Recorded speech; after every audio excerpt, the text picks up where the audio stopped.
मानना है कि पूरा मामला आत्महत्या है, क्योंकि सुसाइड नोट मिला है। सुसाइड नोट पर बहुत सारी चीजें लिखी हुई है और उसमें आत्महत्या करने के उकसाने की बात कही गई है, 3 लोगों पर ब्लैकमेलिंग की बात कही गई है।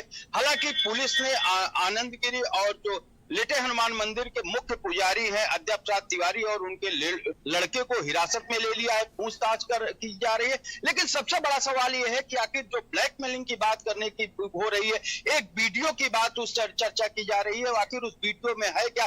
पुलिस अभी कुछ बताने को तैयार नहीं है। पुलिस जहां जरूर ये कहती है कि मठ से जब पुलिस को फोन गया है तो उस फांसी के फंदे से महंत को नीचे उतार लिया गया था और पुलिस वहां पहुंची थी तो रस्सी पंखे में लटकी हुई मिली थी। लेकिन इस सब के बावजूद भी वहां पर मठ के अंदर किसी को 1.5 घंटे तक एंट्री नहीं होने दिया था, यहाँ तक कि मीडिया को भी दूरी बनाई गई थी।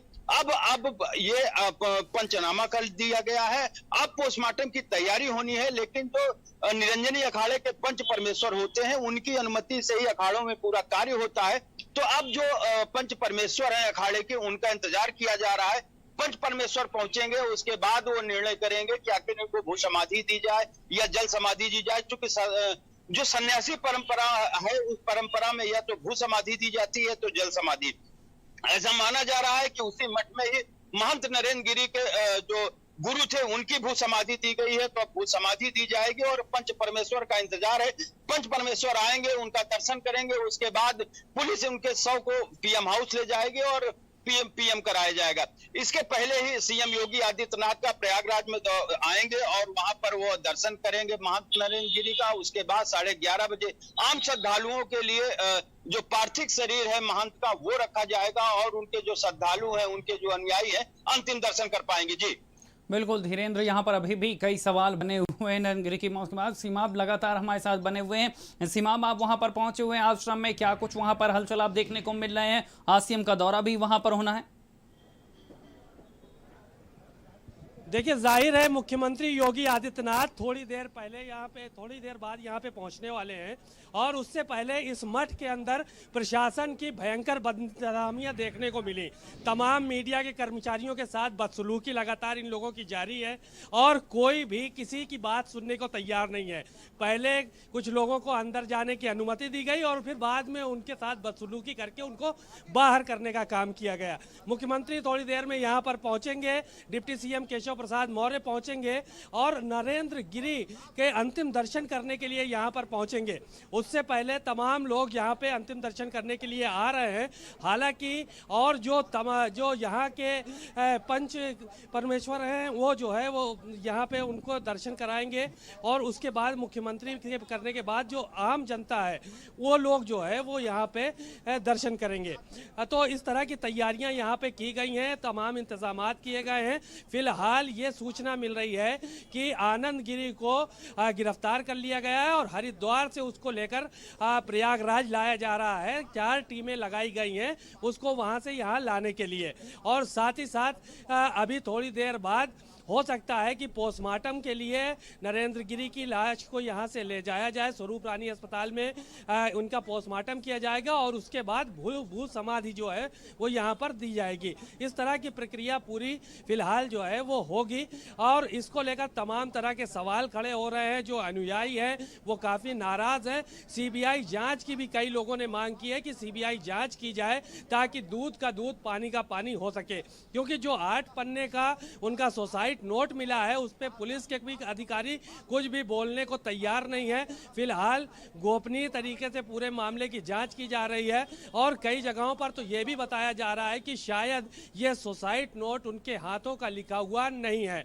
और जो दीगर सूचनाएं मिल रही हैं वो ये मिल रही हैं कि संदीप तिवारी, आद्या तिवारी और जो आनंद गिरी हैं ये लोग कहीं ना कहीं नरेंद्र गिरी को किसी वीडियो के जरिए ब्लैकमेल करने का काम करते थे, इसलिए उन्होंने तंग आकर जो है वो सुसाइड नोट लिखा और उसके बाद उन्होंने आत्महत्या कर ली। तो ये तमाम चर्चाएं यहाँ की आवाम में हैं, जनमानस में हैं। अब देखने वाली बात होगी पुलिस इस मामले का पूरा खुलासा किस तरह से करती है और इस मठ में जो भी लोग इसके जिम्मेदार हैं उनको कितनी बड़ी सजा मिल पाती है, ये आने वाला समय बताएगा। शैलेंद्र।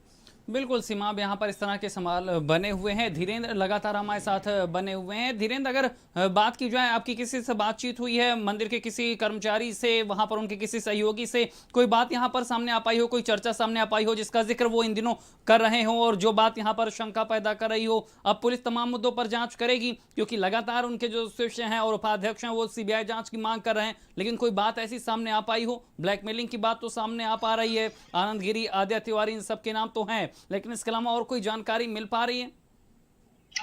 देखिए शैलेंद्र, हम आपको इस घटना के पीछे भी आपको थोड़ा ले चलेंगे। कुछ दिनों पहले ही जिस अखाड़े के सचिव हैं महंत नरेंद्र गिरी, ये निरंजनी अखाड़ा है और इसका जो मुख्यालय है वो दारागंज प्रयागराज में स्थापित है। कुछ दिनों पहले ही वहां के एक सचिव आशीष गिरी ने अपने लाइसेंसी पिस्टल से ही गोली मारकर आत्महत्या कर लिया था। उस समय भी कई ऐसे अनसुलझे सवाल थे जिसको पुलिस जवाब नहीं दे पाई और उस पूरा मामला आत्महत्या में पूरी तरीके से तब्दील होके और पूरा राज दफन हो गया है। लगातार उनके जो शिष्य हैं आनंद गिरी, उनसे और इनके बीच में लगातार मतभेद हो रहा था, यहाँ तक कि ये पूरा मामला आम जनमानस तक पहुंच गया था, सोशल मीडिया में आ गया था, मीडिया में आ गया था, आरोप प्रत्यारोप का दौर शुरू हो गया था। और ये यहाँ पर बेशकीमती जमीन है बाघंबरी मठ की, उसको लेकर काफी अरसे से विवाद चल रहा था। ये जो सुसाइड नोट मिला है ये भी संदिग्ध माना जा रहा है। जो उनके अनुयायी हैं लगातार ये कह रहे हैं कि उनकी हैंडराइटिंग नहीं है। हालांकि पुलिस ने इसको अब जांच के दायरे में रख लिया है और वो फोरेंसिक टीम को जांच के लिए दे दिया है। आपको बता दें कि रात में ही जो वहां के महंत है, लिटे हनुमान मंदिर के छोटे जो महंत है, उनके तहरीर पर जॉर्ज टाउन थाने में मामला भी दर्ज कर लिया गया है आनंद गिरी के खिलाफ। लेकिन तमाम ऐसे सवाल हैं जिसको पुलिस न जवाब दे पा रही। रही बात मठ के लोगों की, तो जब से घटना हुई है मठ के लोग पूरी तरीके से मीडिया से दूरी बनाए हुए हैं। हालांकि पुलिस उनसे अलग अलग तरीके से बात कर रही है, अलग अलग अधिकारी अलग अलग लोगों से बातचीत कर रहे हैं। कई घंटों तक तो मठ के लोगों को बाहर नहीं आने दिया गया और जो बाहर लोग हैं उनको अंदर नहीं जाने दिया है। लेकिन पुलिस अभी तक कुछ भी बताने को तैयार नहीं है और पुलिस का एक ही रटा रटाया जवाब है कि ये पूरा मामला आत्महत्या है। लेकिन जिस तरीके से एक संत समाज और जो संतों की सबसे बड़ी संस्था है अखिल भारतीय अखाड़ा परिषद, उसके मुखिया रहे हैं, जो उनके अनुयायी है उनको इस विषम परिस्थिति में निराशा से और अध्यात्म का ज्ञान देते थे, लेकिन वो खुद ही सुसाइड कर लिए। तो तमाम ऐसे सवाल हैं जिनका जवाब अनुयायी भी नहीं दे रहा है। जो सुन रहा है स्तब्ध हो जा रहा है और ये पूरी तरीके से उनको विश्वास है कि आत्महत्या नहीं की गई है। यही वजह है कि जो उनके अनुयायी हैं या जो संत महात्मा है, जो अखिल भारतीय अखाड़ा परिषद के उपाध्यक्ष है, उन्होंने भी पूरे मामले को संदिग्ध बताते हुए सीबीआई जांच की मांग की है। चले बिल्कुल धीरेन्द्र, यहाँ पर लगातार उनके जो हैं दूसरे अनुयायी हैं वो मांग कर रहे हैं कि सीबीआई जांच होनी चाहिए। पहले अपने दर्शकों को सुनाते हैं किस तरह से लगातार यहाँ पर सीबीआई जांच की मांग की जा रही है। उनका ऊंचा नाम था, बाघंबरी गद्दी के पिताजी ईश्वर हैं, प्रयागराज लेटे हुए हनुमान जी के महंत हैं, तो तमाम गद्दियों के महंत हैं। तो निश्चित रूप से कोई ना कोई इतना बड़ा उनके मस्तिष्क पर आघात हुआ है जिस कारण से अगर उन्हें आत्महत्या भी की है तो कोई बहुत बड़ा आघात उनको हुआ है या जो भी है इसका पता लगना चाहिए। सीबीआई जांच बैठनी चाहिए क्योंकि बहुत लाखों लोगों की भावना से जुड़ा हुआ मुद्दा है। तो निश्चित रूप से इसकी जांच होनी चाहिए और जो सच्चाई है सभी भक्तों को और सभी जनमानस को वो पता होनी चाहिए। तो सीमाब लगातार हमारे साथ प्रयागराज से बने हुए हैं। सीमाब, जिस तरह से जो उनके शिष्य हैं, जो अनुयायी हैं, वो लगातार इस मौत पर आशंका जाहिर कर रहे हैं। जिस तरह से सुसाइड नोट भले ही मिला हो, आत्महत्या की बात सामने आ रही हो, लेकिन अभी भी कई तरह के सवाल हैं जिसके लिए सीबीआई जांच की मांग की जा रही। देखिए जाहिर है सवाल तो उठते ही हैं, क्योंकि जब पुलिस टीम यहाँ पे पहुंची और तमाम पुलिस के आला अफसर पहुंचे तो फांसी पे जो लटका हुआ व्यक्ति है उसका शव पुलिस के आने से पहले नीचे कैसे उतार लिया गया, सबसे बड़ा सवाल ये है। और इसकी भी जांच जो है वो पुलिस कर रही है कि किसने शव उतारा, और उनका शव चूंकि ज़मीन पे पड़ा मिला था जब यहाँ पे पुलिस के आला अधिकारी पहुँचे हैं, तो यहाँ के जो करता धरता थे, काम करने वाले लोग थे, उन्होंने शव उतार लिया था। दूसरी चीज़, कल केशव प्रसाद मौर्य जो डिप्टी सीएम है उत्तर प्रदेश के, उन्होंने एक बात कही थी कि 2 दिन पहले ही नरेंद्र गिरी से उनकी बात हुई थी और वो काफी संतुष्ट नजर आ रहे थे। अगर कोई बात होती या किसी तरह का उनके मन में चिंता होती तो वो जाहिर जरूर करते और उनकी चिंता का समाधान किया जाता। तो इससे साफ जाहिर हो गया कि नरेंद्र गिरी को किसी प्रकार की कोई चिंता नहीं थी। तीसरी चीज ये है कि लगातार आद्या तिवारी और नरेंद्र गिरी से तनाव की स्थिति बनी हुई थी और ये जग जाहिर है यहाँ के मठ के जो कार्यकर्ता हैं, कर्ता धर्ता हैं, उन्होंने ही इस बात को स्वीकार किया है पुलिस के सामने कि 2 दिन पहले भी इस बात की बहस हुई थी। तो जाहिर है कि ये जो आत्महत्या पुलिस बता रही है, ये कहीं ना कहीं इसके पीछे संदेह नजर आता है। सुसाइड नोट में तमाम चीजें ऐसी हैं कि जिसका खुलासा अभी तक किया नहीं गया है कि किस वजह से सुसाइड उन्होंने किया। बस खाली एक बात उसमें बताई गई है कि मैं आत्मसम्मान के साथ समझौता नहीं करना चाहता हूं और आत्मसम्मान के साथ मैंने कभी जो है वो समझौता नहीं किया और ना ही मैं अपमान सहकर जी पाऊंगा।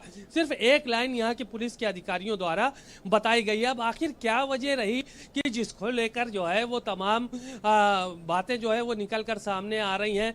मठ का जो भी व्यक्ति है, यहाँ के शिष्य हैं, यहाँ के कार्यकर्ता हैं, वो कुछ भी फिलहाल बोलने को तैयार नहीं है। सीमाब, यहाँ पर अभी बताया तमाम ऐसे सवाल हैं जिनके जवाब तलाशने हैं। हालांकि आज महत्वपूर्ण घटनाक्रम है, ये भी फैसला होना है पोस्टमार्टम होगा कि नहीं होगा, सीबीआई जांच को लेकर क्या कुछ फैसला लिया जाता है। इन तमाम बातों पर आज सबका इंतजार है। तमाम जानकारी देने के लिए आप दोनों का ही शुक्रिया। भारत समाचार पर खबरों का सिलसिला लगातार जारी है, लेकिन यहाँ पर रुकेंगे एक छोटे से ब्रेक के लिए।